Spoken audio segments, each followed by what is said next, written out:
7.5 কোটি মানুষকে জয়পুরের সামনে রেখে পাকিস্তান পালিয়ে গেছিল। আর শেখ মুজিবের কন্যা খুনি হাসিনা হাজার হাজার নেতাকর্মীকে হত্যা করে জনগণের আন্দোলনের চাপে ভারত পালিয়ে গেছে।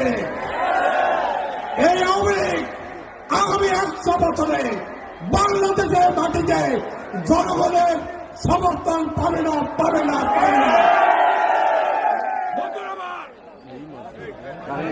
বন্ধুরা, আমাদের নেতা তারেক রহমান দেশের বাইরে আছে। অবশ্যই তারেক রহমান বিলের দেশে আবার ফিরে আসবে।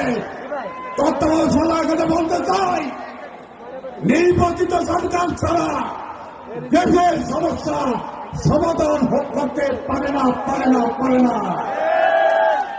অনতিবিলম্বে সংস্কার শেষ করে নির্বাচন দেওয়ার জন্য আজকে ম্যাচ থেকে দাবি জানাচ্ছি।